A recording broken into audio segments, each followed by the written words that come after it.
minority districts as possible. That's our theory of redistricting, but I think it's fairly sound. Last thing I would say is that the Supreme Court in particular, is first time since 1996. 1996, a little bit of history is that that was the end of the only time Republicans had the speakership in the House. Lee Daniels was the speaker, and on the way out in veto session, they tried to go ahead and redraw the maps on the Supreme Court. There's been huge amounts of differences in population growth and migration, what have you. So the Supreme Court districts are not population balanced by any means, so there is a desire, especially in the wake of the fact that Justice Kilbride, so if you live in the Quad Cities and a swath all the way down to Will County, you know that for the first time ever, a Supreme Court justice was non-retained. Chamber is proud to be part of that because he wasn't very pro-business. That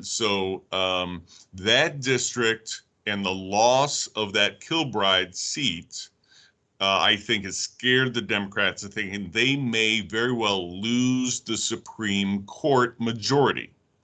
So the question is, if they redistrict, where does it go? We had gone on the assumption they would try and do a ring around Cook County because Cook County has 3 seats that cannot be changed unless you change the Constitution. We've had some intel that says, no, they're more likely to go to Lake County and take it over to Winnebago County, Rockford, and do a district that way. That's the best way for the Democrats to preserve that 4th seat for them. But going back to 1996, the Supreme Court said, no, you can't redraw these districts. It was wrong.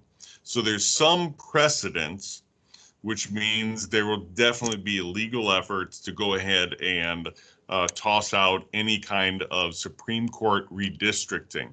I would predict that if the Democrats cannot redistrict, that it's 60-40 that Republicans will take over the Illinois Supreme Court. Now that's maybe a little aggressive, but anyway, even if they redistrict, it's going to be really, really competitive, and it's going to come down to one district, and you're going to see millions and millions of dollars poured into that race. It used to be that Justice Carmeier down in deep southern Illinois was the most expensive race in the entire nation for well over a decade. This will surpass this because we already surpassed it with the Kilbride seat non-retention. So that's half political, half policy, but I see that I'm at 10:18. It's fascinating stuff for me. You got any questions about how it could impact your community, how you see things, or if you want to get involved, please let me know. But I'll go ahead and stop there. Really, really good document that Andrew put together. So with that, I'm going to go ahead and turn it over to Keith Stats. 4 minutes late. Sorry, Keith. But Keith is going to go ahead and cover some really, really key taxation issues. These are all front and center and have huge implications for local chamber members or individual members that are out there as well. So Keith, take it away. Thank you, Todd. Yeah, we have a couple of documents in your packet that I put together. One is just kind of an outline of various legislative proposals. And another is a reprint of an article that I did for the CPA Society's magazine on the governor's decoupling efforts. I wanted to kind of get into the history and theory of that. I won't go into that today, but it's something that you may want to take a look at. It kind of gives you the background on that. I'm going to start off and go through and highlight some of these very quickly because we are short of time. But I want to talk about the Department of Revenue has a number of initiatives, and one of the bills is Senate Bill 2279. Most of that bill is cleanup, but there is one particularly problematic provision in that bill. And what it says is that if you file an amendment to your tax returns to claim a refund, the Department of Revenue gets an extra year to audit you and issue assessments. So in other words, under their bill, say you file a refund for $1,000 for an income tax return. The Department of Revenue would have the ability to have an extra 12 months to go in and audit you for anything and everything related to that return, and not only offset that $1,000 if they find something, but hit you with an assessment for as well. We think that's unnecessary. I testified against it in committee last night. It did pass out of committee on mostly a partisan vote, but there was a request that there be some further discussions on that. So I'm hoping we can keep moving on that and get that out of the bill. Frankly, I think it's a bad idea. Moving on to the governor's decoupling proposal. I mean, I won't go into a lot of detail about that. You guys have heard a lot about that over the last few months. He tried to pass it in January. It didn't go. We understand that he may be making another attempt to do this, according to his public statements. I haven't seen any language on any new attempts to do decoupling. But the old decoupling legislation and the new one, I'm sure, will affect only individuals because Illinois decoupled from net operating losses for corporations and trusts, et cetera, many years ago. And basically what it does is it pretends that the changes to net operating losses under the Federal CARES Act never existed. So what that does is it has the effect of hitting the individuals and making sure that they can never take advantage at the state level of the CARES Act provisions. I think that's an unduly harsh thing. I think the dollar figures that the governor and the Department of Revenue have tossed out that are associated with decoupling are overly inflated. And just some additional bad news. I wouldn't be surprised if they don't amend the original decoupling proposal to expand it. Under the December 2020 COVID relief package at the federal level, Congress overruled a determination of the Internal Revenue Service that otherwise deductible business expenses paid for with forgiven PPP loan funds are not deductible. IRS had ruled that they aren't deductible in that case. Congress overruled that. I wouldn't be surprised if the administration here would try to expand the decoupling to decouple from that one too. And again, just like with the earlier decoupling proposal, this proposal hits the very people who were hurt the most by the pandemic. I mean, the federal proposals, as they flow through the state, are designed to give relief to businesses who were closed down or had reduced income as a result of the pandemic. And the governor's proposal just is hitting those people by doing away with this. Now, the governor's also proposed in his budget address loophole closing, so-called loophole closing. I hate the use of that word, but that's what they call it. We again haven't seen language on that, but I wanted to highlight some of the ones that I think are, they're all bad, but these are some of the worst of the bad. He would restrict the manufacturing machinery and equipment exemption again to get rid of the expansion that came about in 2019 to include production-related tangible personal property as part of the exemption. That was part of a budget package deal that the governor entered into in 2019. By this proposal, he would be going back on that earlier agreement. He also wants to reverse the repeal of the corporate franchise tax. Those of you who deal with the franchise tax know that it's most arcane and incomprehensible tax, not only in Illinois, but probably in a lot of other states. Again, in 2019, as part of the budget agreement, they agreed to eliminate the corporate franchise tax over a 5-year period. The governor's proposal would reverse the repeal and leave it in place. Another provision in there that I wanted to highlight was that the governor proposes to restrict the use of net operating losses, Illinois net operating losses, to $100,000 per year. They did that at the end of the Great Recession, 2009, 2010. They want to do it again. We think that's inappropriate. And, all it is it's an interest-free loan from the businesses of Illinois to the state of Illinois. You're going to get to, you would use, they can't eliminate net operating losses completely that are already earned. Pennsylvania tried that and the courts shot it down. So what they want to do is limit it for 3 years and then extend the time that you get to use it. So in essence, like I said, they want to have businesses give the state a loan for 3 years. Similarly, he wants to decouple from the provisions of the Tax Cuts and Jobs Act of 2017 that allowed businesses to immediately expense capital purchases rather than depreciate them over a period of time. Once again, that is basically it's another loan from business to the state of Illinois. It's not in the long run going to generate any additional funds for the state. It's just going to do a short-term assistance to the budget, I think, for a year or two. And then he also is proposing to limit the retailer's discount from the sales tax.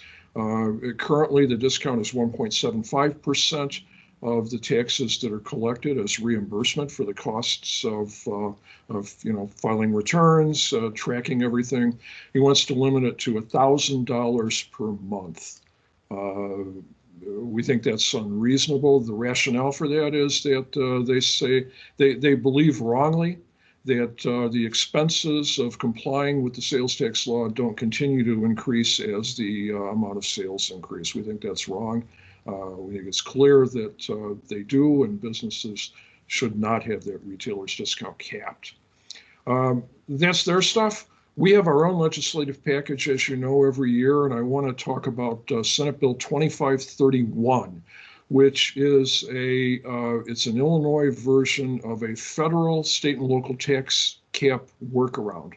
I'm happy to say that this bill has gotten very strong bipartisan support in the Senate, and it passed out of the Senate Revenue Committee to the floor last night.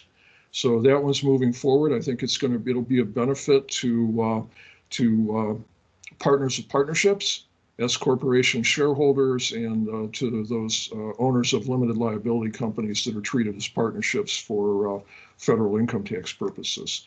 So it doesn't affect state revenues, but it allows you to adjust the deductions at the federal levels and save you some money on the federal side. All right, like I said, in the interest of time, I'm not going to go through everything or even most of them. You can see those there. Another one of our package bills that I wanted to highlight is Senate Bill 2180, and that's sponsored by Senator Sims. It changes the sales taxation of leased property. Illinois is in the minority of how they treat sales taxation of leased property. Only Illinois and Maine, I think, are in the same boat. We tax leased property when it's acquired by a lessor for lease purposes. We do not tax the lease stream. Everybody else taxes the lease stream. This legislation would shift the taxation of rental property to, like the other states do it, to the lease stream. Senator Sims has this, and we're hopeful that this one's going to get some traction this year. There's some notably bad legislation. I've got a whole list of that. Couple of things that I've highlighted are House Bill 95 and House Bill 145 by Representatives Halpin and Morgan. Both of these bills would have Illinois enter into interstate compacts with other states to say that we would not offer any credits, incentives, exemptions to businesses for relocating into Illinois or staying in Illinois. I think this is a very unrealistic proposal. All it's going to do is make Illinois even less competitive for the business community, either for purposes of staying here, increasing your presence here, or trying to get companies to relocate here. We think it's a bad idea. I've testified against it. So far, it isn't moving, and I'm hoping it doesn't. House Bill 860 is a bill of the Cook County Assessor, his so-called data modernization bill. This requires owners and tenants of income-producing property to submit all kinds of detailed financial information to the Cook County Assessor.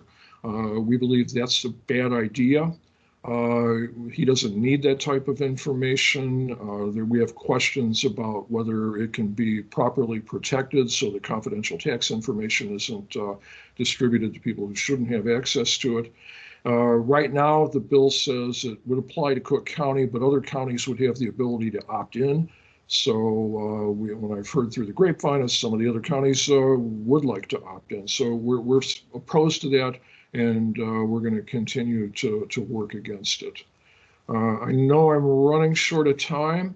So with that, I think I'm going to go ahead and stop. Like I said, I have that document that I've put in the packet that has this stuff, and I'd be happy to answer any questions that anybody has on any of the tax-related legislation. Yeah, so please send those in to either me, Callie, or Keith directly. And want to say thanks very much. Yeah, the taxes are always very, very active every year. And Keith, thank you for all your hard work on a wide array of issues. A lot of it is very, very technical. So especially if it's not your normal field, know that Keith is here as a resource for you to go ahead and decipher some very technical issues and hopefully translate them into something that is actionable. But your support on tax issues is really, really important. And we hope that you will stay engaged on those because that's the bottom line straight out of your members or your company's profits. So thank you very much, Keith. All right, so I'm gonna, Kevin, if you're on and ready to go, we are very excited to have Kevin Courtois. I think all of us very much appreciate our partnership with the U.S. Chamber of Commerce. Kevin is the point of the spear here in Illinois and really the Midwest, and very excited about the leadership. There's been a really good leadership change. The transition has been great at the U.S. Chamber of Commerce. We greatly appreciate their support for all of us that we do. But again, it's a two-way street. So I will go ahead and do your commercial for you. They're working for us hard in the federal level in Washington. We need to support them at the grassroots level.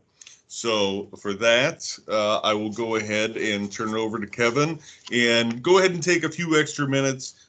I think we can race through the next agenda item. The one thing is the 11 o'clock. If Majority Leader Harris comes on, we'll definitely need to put him on, but we can go ahead and go from there in terms of list of key bills that, so we'll just cut Clark short is what we're going to do. So with that, go to Tom. Thank you, Kevin. Appreciate it. Well, thank you, Todd, and certainly appreciate your partnership always, and all the partnership of the whole Federation, all the chambers. I know we have a great number of chambers on the line, and I know many of you. For those of you who I don't know, my name is Kevin Courtois. I'm the Executive Director of the Great Lakes Regional Office for the U.S. Chamber of Commerce. A lot of people know the U.S. Chamber in D.C., but don't know that we have 7 regional offices across the country. And I'm very fortunate to represent the Great Lakes region, 6 states. And it is an exciting time at the U.S. Chamber. As Todd mentioned, we have a new CEO, Suzanne Clark, started as CEO just last month, has been our president for the past 3 years and led us through a lot of the pandemic relief response. And I know there was I think Chamber World was as strong as it ever was during this past year, and I really appreciate all of your efforts in delivering the vital information in the federal response to all of the especially small businesses across the region. So thank you for that. More exciting news, more specifically in the Great Lakes region, we have a new hire. So if you're a chamber on the line, hopefully you saw my email introduction of Laura Mannion, there's Laura. A quick hello. So Laura joined our team just under a month ago. She's based outside of Philadelphia and will be storming the region as soon as we are back to traveling. So excited to have Laura on board. And then, of course, you all know Ryan Gleason, the third member of our team, and together we make up the Great Lakes Regional Office.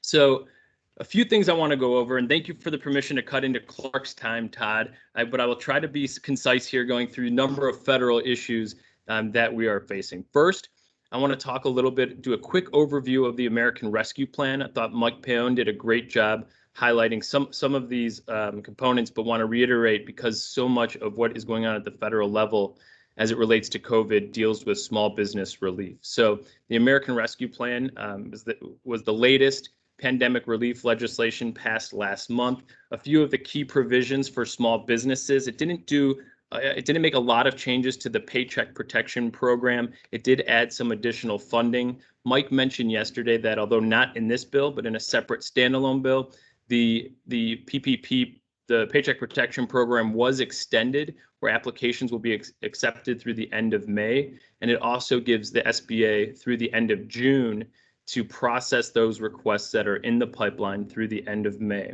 So we want to urge our members, get those applications in for both first and second draw. There's a new program, as Mike also mentioned, $28 billion going to the Restaurant Revitalization Program. So this is a direct grant program, much like the Shuttered Venue Operators Grant that was included in the December legislation. Quick note on that, the applications did open last week on the 8th for the shuttered venue operators. So that program was created in December by legislation. It was just stood up on April 8th.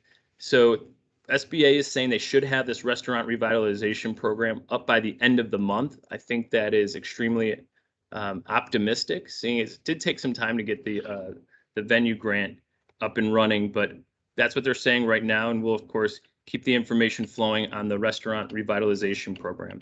Quick review, it's $28 billion. The way it works is it's going to take receipts from 2019, and then you have receipts from 2020, take the difference, and the grant will make up that difference, assuming it is less, up to $10 million.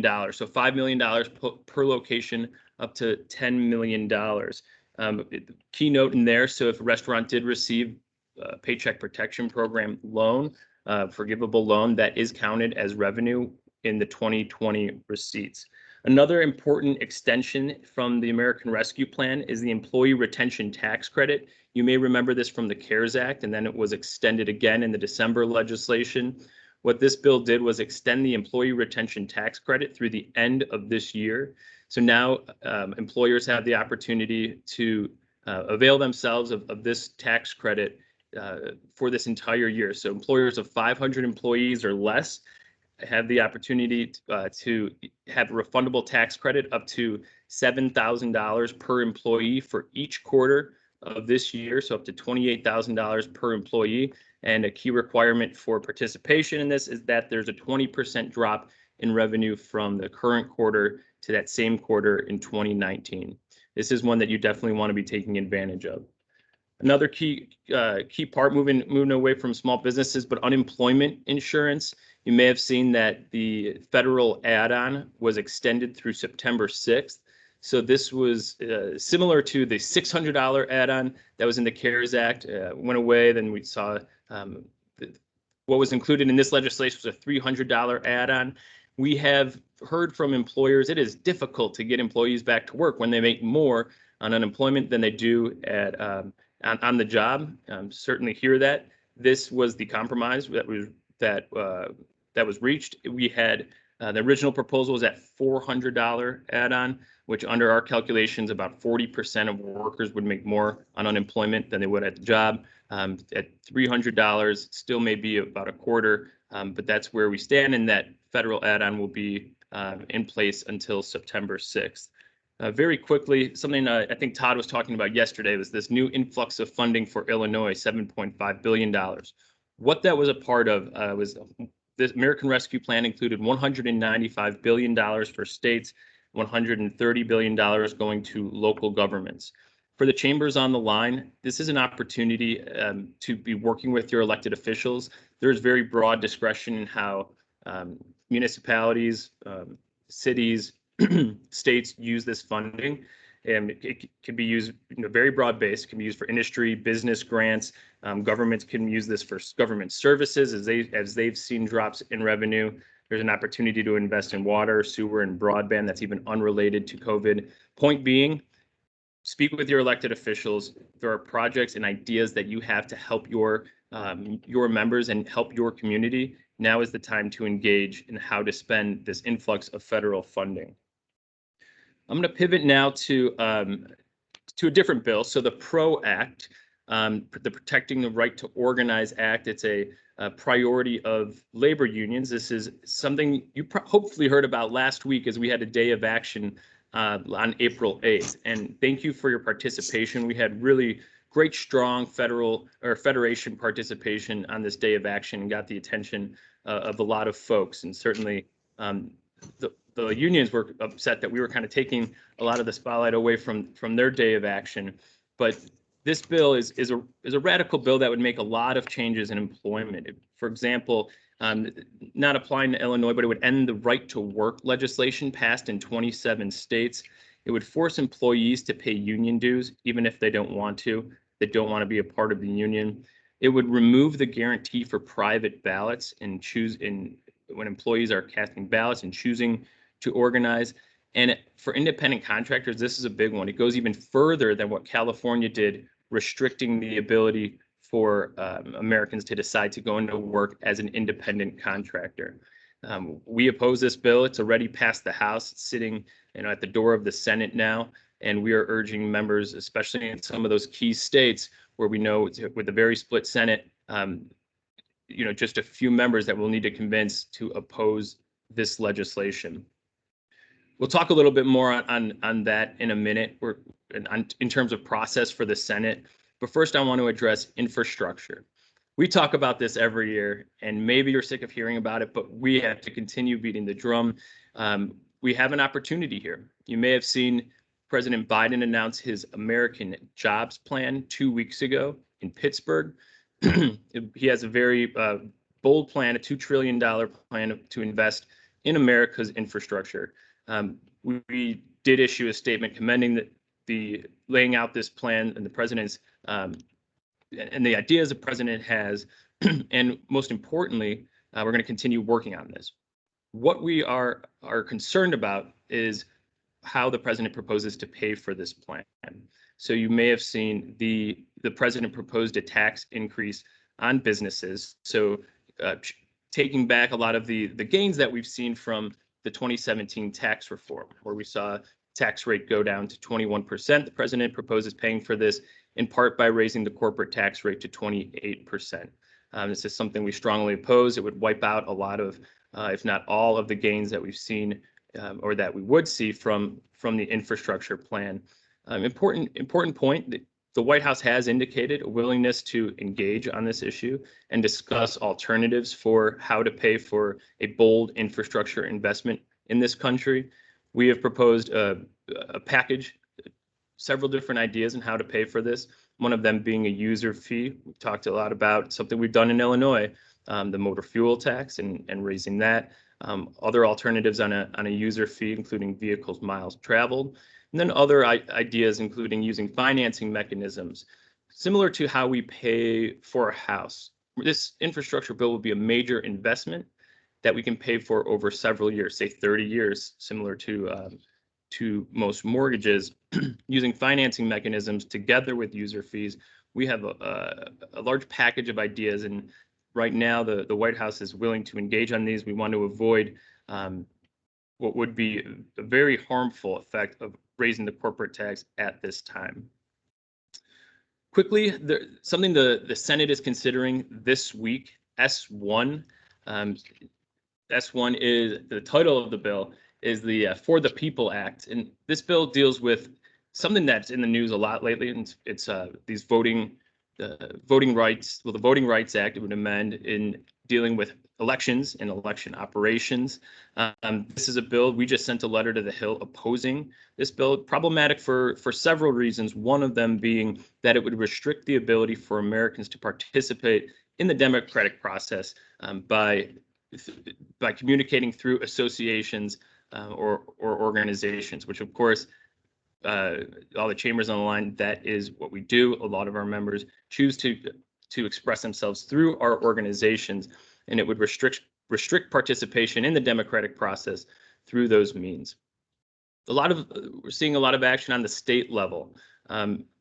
I think primarily on the operations point, in the U.S. Chamber is not going to claim to be an expert on what is the best way to optimize participation. Certainly, the goal of getting more people involved in the democratic process is meritorious, something that we agree with, which is why we oppose limiting the way that people interact. But on the operations, how people vote, early voting, mail-in ballots, well, we're not going to prescribe a solution there. The issue that we have with this bill is that addressing something, whether it be state or federal level, addressing the voting rights on a purely partisan basis, we feel does undermine democracy. It erodes in the trust in the democratic process, and perhaps could hamper turnout depending on what party is passing this purely partisan bill.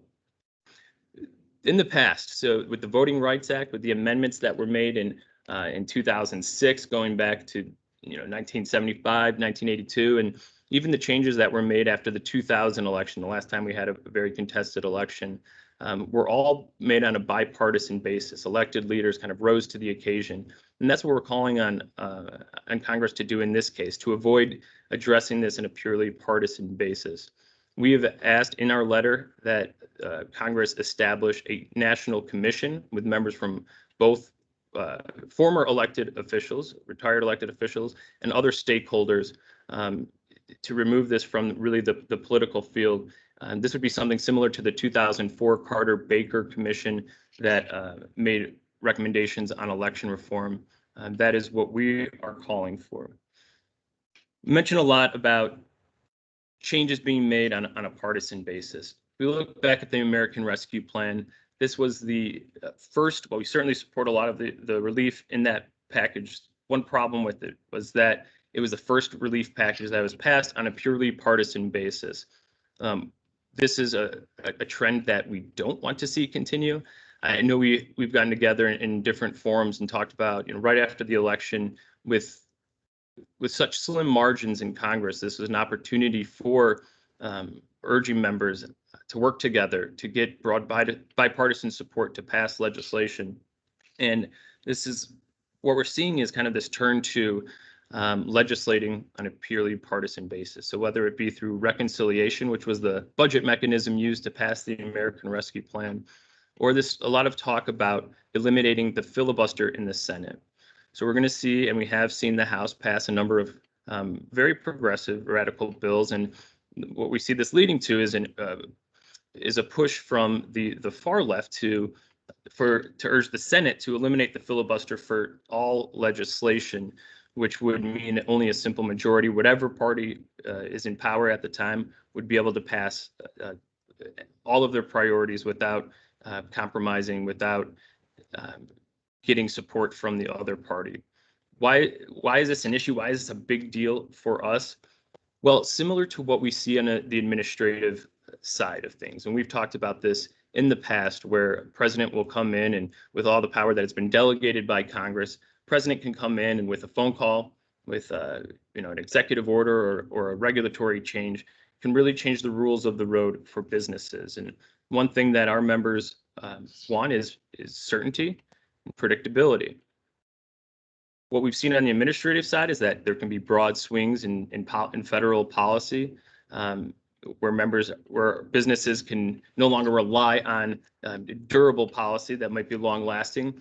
And if we were to eliminate the filibuster, we'd see this on a legislative side, where really any party that has unified control in government would have no incentive to work with the other party. And we'd see broad swings from one side to the other, where we'd see a legislation pass, maybe some broad reform, and then a few years later, a few years later, Congress would, repeal that act, replace it with their own ideas, and we see this as a potential real problem. So we're going to be calling on you to help us in this, in preserving the filibuster in the Senate.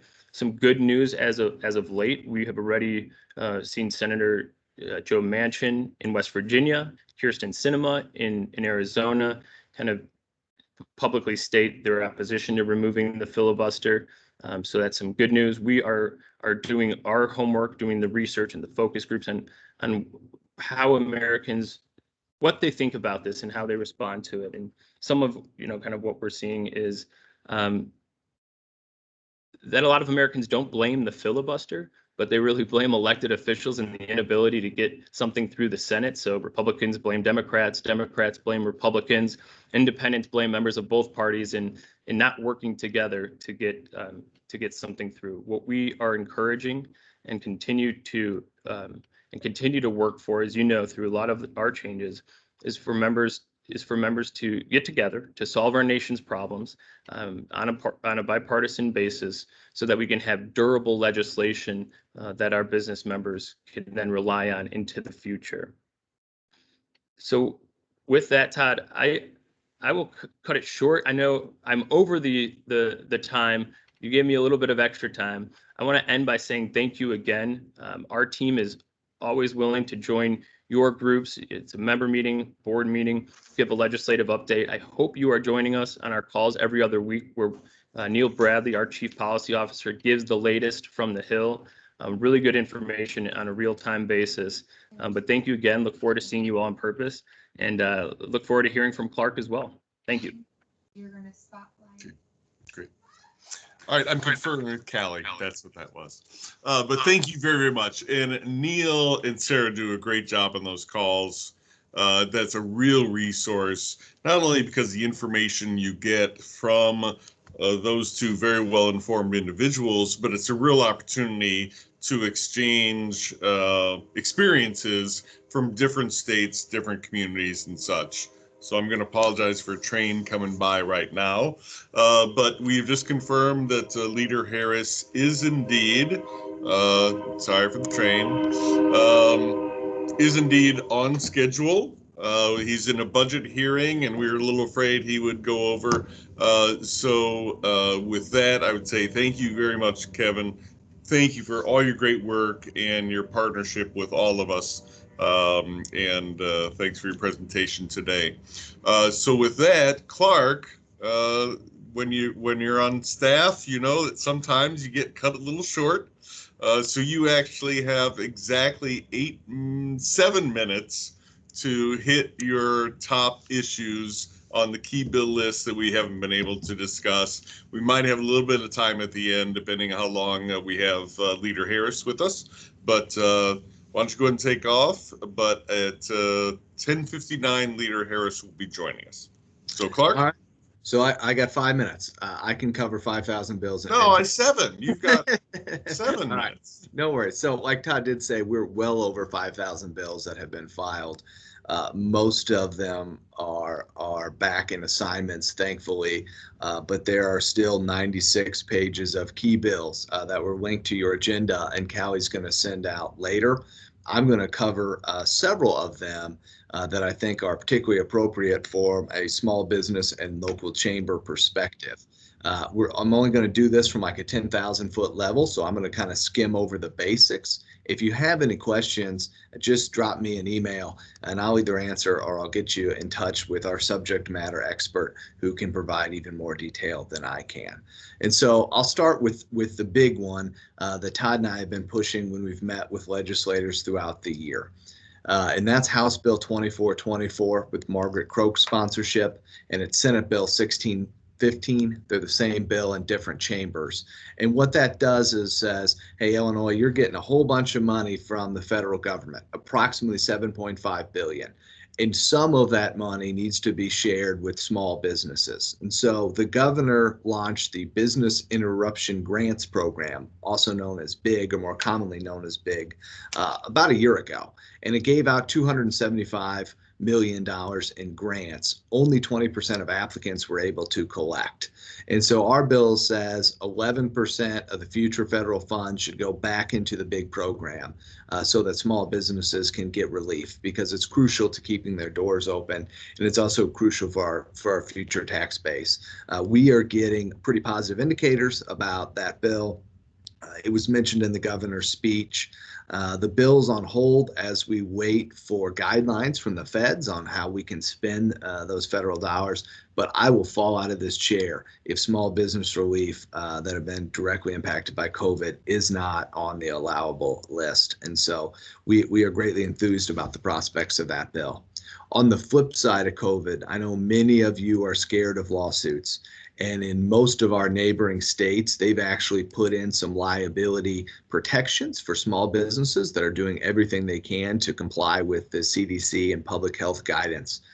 We have a bill that Todd and I drafted, House Bill 3003, sponsored by Representative Batnick, which would do just that. We have been met, not surprisingly, with resistance from the trial lawyers. They think that complying with these guidelines should be evidence that you're not negligent and you'll win a court case. What I have to say about that is none of the other surrounding states have agreed with that interpretation, and I certainly wouldn't want to be the small business guinea pig that has to hire an expensive lawyer in the hopes that a judge will see it that same way. And so we can't continue to push hard on that issue, because we want our small businesses here in Illinois that are doing everything the right way to have the same protections as those small businesses in Michigan and Missouri and Indiana, just to name a few states. Next is House Bill 353. It's a $20 minimum wage. So when I go around the state talking to our local chamber partners, I hear almost every single time about the disastrous impacts of the $15 minimum wage. That wasn't enough for some of the most progressive members of the General Assembly, and they now want a $20 minimum wage. That's House Bill 353. It seems to have run out of momentum, but we're watching that very, very closely. Todd, I see the leader has joined us. Do you want me to turn it over to you for an introduction?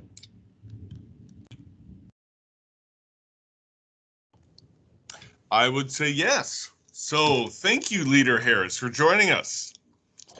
I think, as you know, this is a local chamber community with other members of the Illinois Chamber involved here.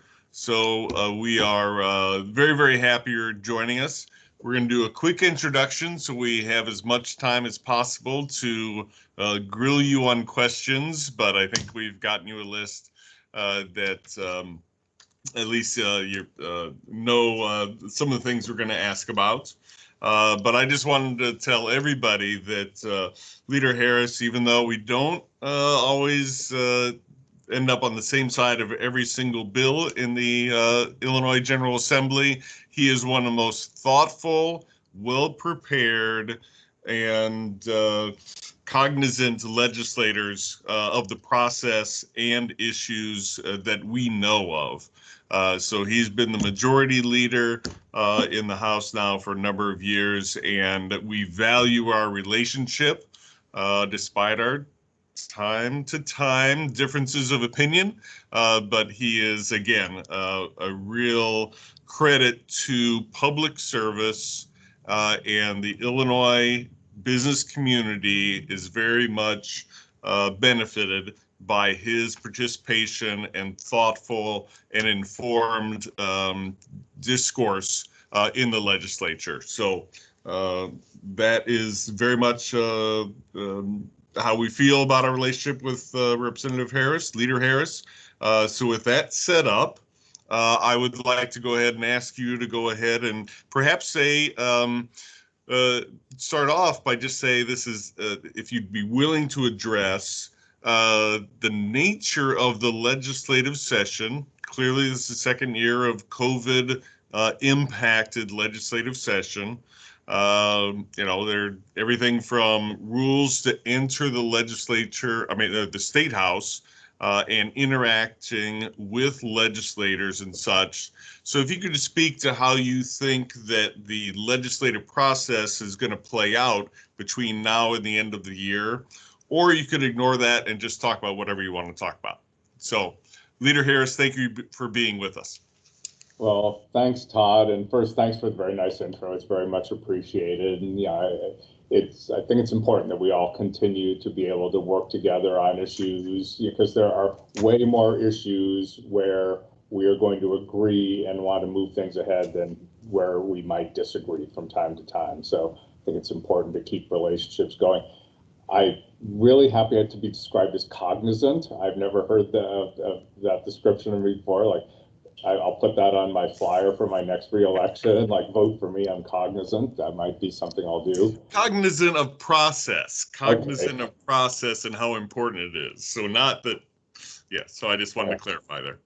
No, but that's a great slogan. But yeah, in talking about legislating during the period of COVID, it's like, everything, you folks in your respective businesses are trying to do in the age of COVID. Everything is harder and everything is weird right now as we're trying to muddle our way through the different realities that COVID and testing and vaccinations and social distancing and all those requirements put on us.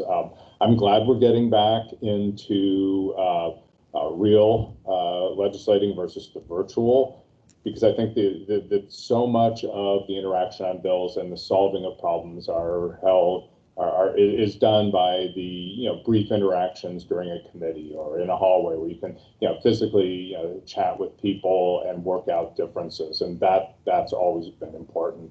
I hope we're going to be able soon to get a testing regimen and a safety regimen in place to get lobbyists and public involvement back in at the level it was before.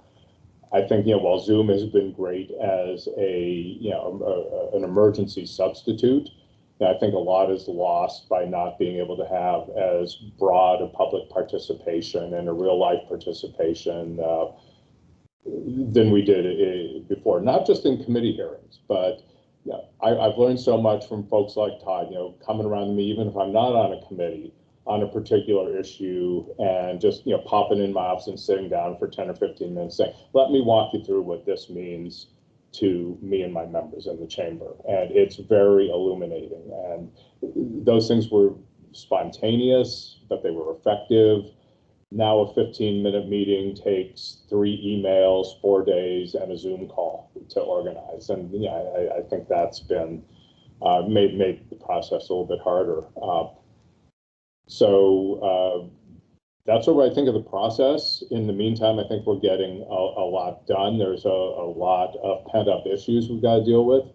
But more importantly, I think as we look at what comes next, I mean, that's what I try to look at every day. What comes next after COVID, and how has the world changed, and how are we going to adapt to it? I mean, at some point, the disaster proclamations, the emergency orders will end. A lot of things that we've become used to. Is that me chirping? No. Let me try turning off my mic. Okay, turn it back on. A lot of telehealth is a perfect example of things which have changed so much over COVID that now we're going to have to adapt to in a non-COVID related setting. And that's going to take statute change. It's going to take rule change. It's going to affect how a lot of people do business and a lot of families lead their lives. But we're going to have to be attentive to those things as the emergency winds down.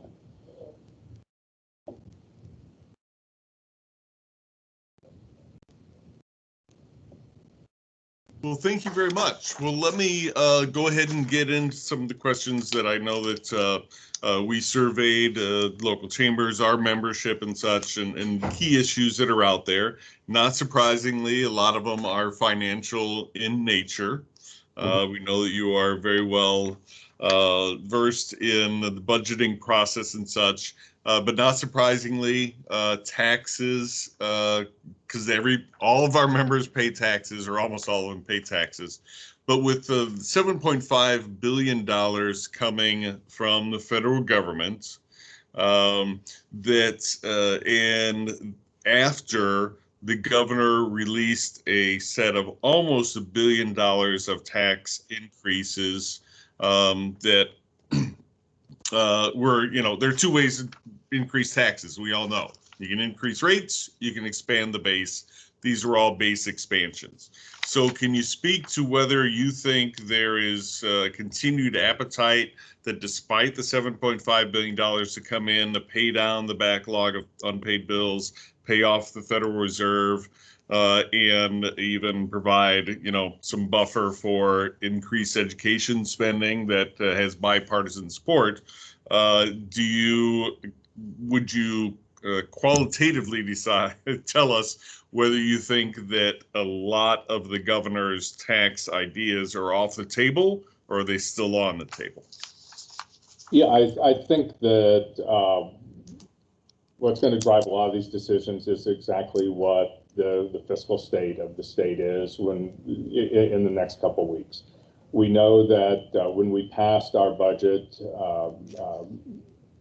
for FY21, the fiscal year we're in, and when the governor proposed his FY22 budget, we used some pretty conservative projections on the revenue side, given we did not know what the effect of COVID was going to be, and we wanted to underestimate revenue if we had to make a mistake rather than overestimate the revenue we're going to bring in. And fortunately, that's paid off. So I think the first thing we're going to be looking at is, are the performance increases of existing revenue sources going to continue as they have in the last couple months? And I think this coming Monday, the 19th, the Department of Revenue will be making its next assessment of revenue performance. If revenue continues to overperform, that will help alleviate some of the budget pressure for FY22. Right now, we're looking at a $1.6 billion deficit for FY22, which will have to be closed some way. I think a lot of us are waiting for guidance from the federal government on what that $7.5 billion can be spent on, and then there's a discussion, and some of your other questions deal with this, of what should we spend it on.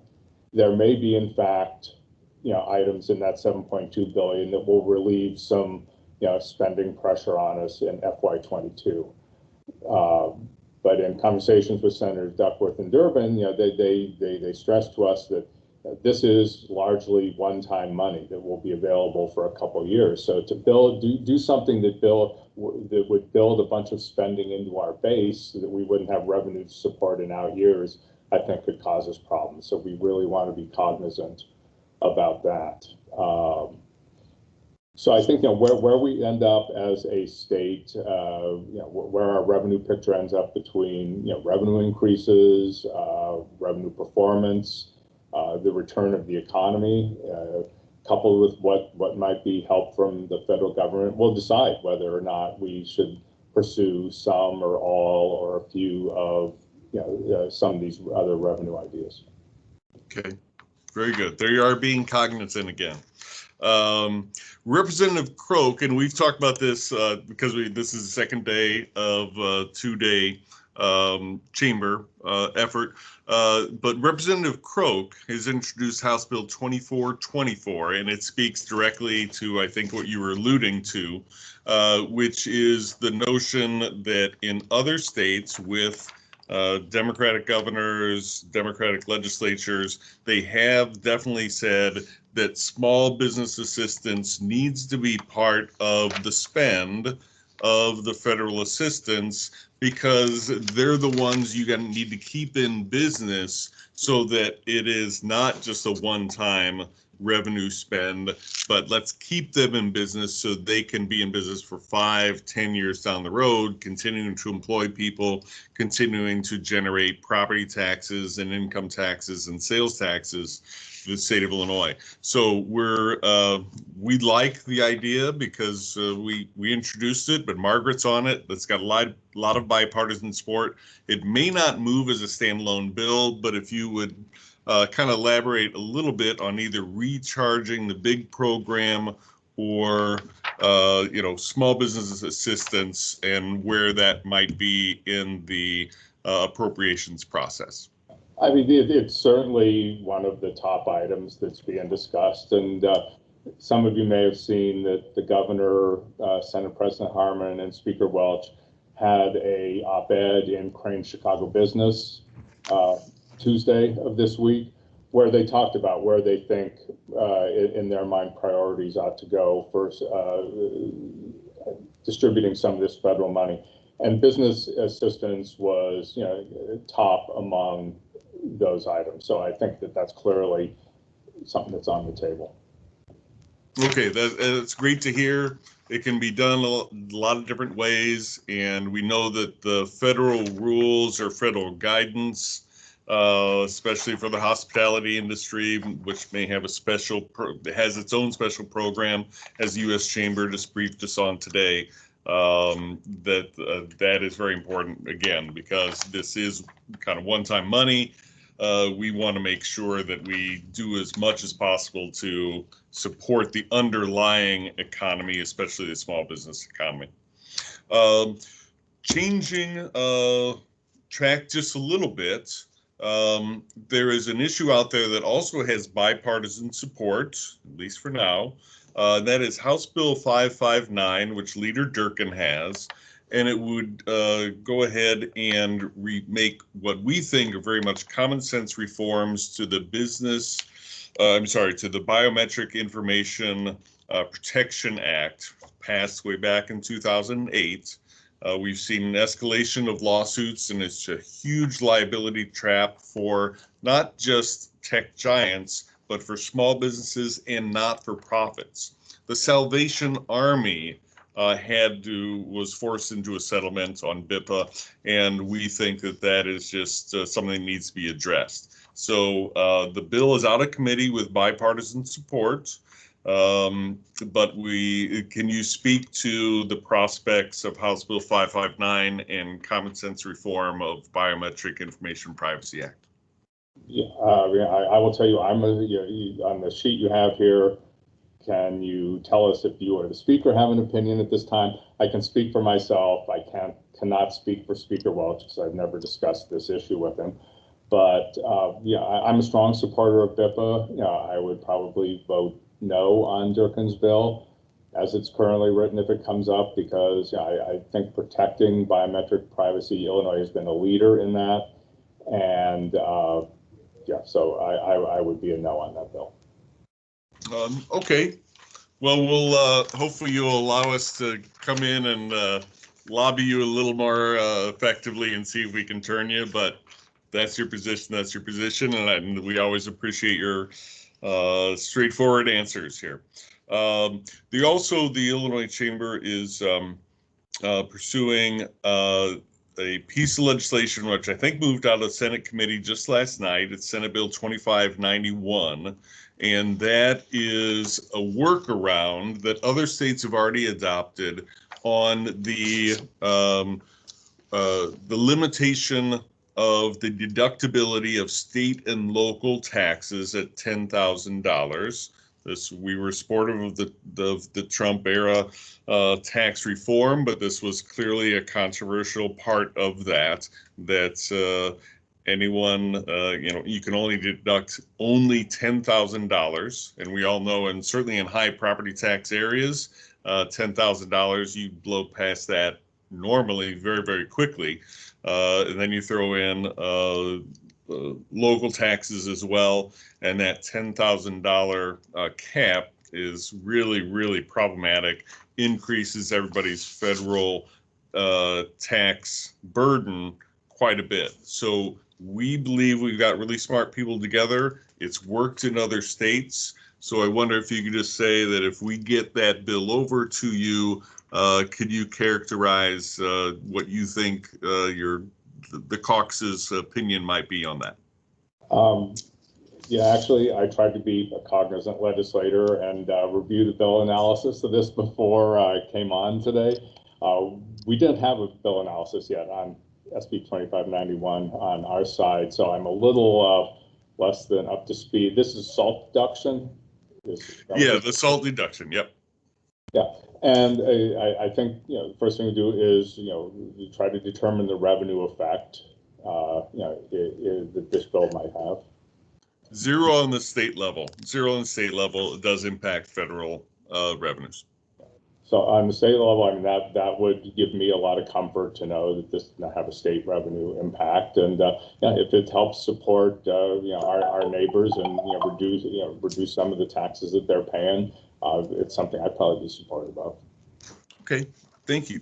And then we also know that you're in the middle of multiple healthcare negotiations. So for our healthcare oriented members, or everybody is healthcare oriented member, there are two issues in particular: prior authorization, which we understand may be coming to fruition, but also PBM, pharmacy benefit manager regulation, which not everybody gets super excited about PBMs, except when you realize how important they are in the marketplace that actually hold down costs for everybody. So would you mind speaking to prior authorization and PBM regulation? Yeah, and I think it's important for your folks. I happen to be the chief House sponsor on both those bills. So obviously I've come from a point of view. On the prior auth, which is House Bill 711, just coincidentally, just as I was logging on, I got a phone call, which was good news, that the proponents and the opponents of this bill seem to have come to an agreement in principle just in the last number of hours.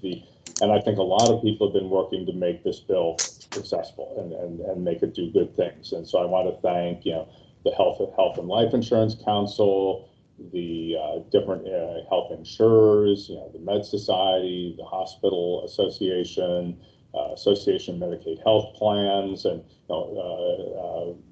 the other different groups who have been negotiating. And I understand that they've got a good result that hopefully will get finished up and remove all the opposition. Well, thank you for making news at Chamber Day. So thank you very much for that. So if there are people on this call who were on that call earlier who have a differing view, chime in right now. But that's what I was just informed of by the negotiators. The PBM bill started in the Senate. It did not move out of committee yesterday. I know there's still a number of issues that, again, we're working through with PCMA and some of the insurers. PCMA is the trade association for the PBMs. And as Todd had said earlier, myself and Senate sponsor Senator Dick Taylor, we try to be collaborative people, and we try to work with stakeholders and come to an agreed bill rather than a contentious bill. So I believe negotiations will still continue to work on that. Okay. Well, excellent. Well, here's the last thing, and I admit I'm sending you a little bit of a curveball because we did not give this to you, and maybe I'll just make a statement, and you can respond, not respond, however you like. But back to the COVID, where we kind of started out our conversation, we would like to propose to you, and you can respond however you like, that there be a commission sometime sooner rather than later that talked about government's response to the pandemic. Like, all of us hope that none of us or our children or our extended families ever have to deal with this again. But I just have this sense that we need to go ahead and leave behind some more policy thought, policy discussions on how to respond if it ever does happen again. So the whole notion of essential versus non-essential businesses is just something I wanted to go ahead and leave with you.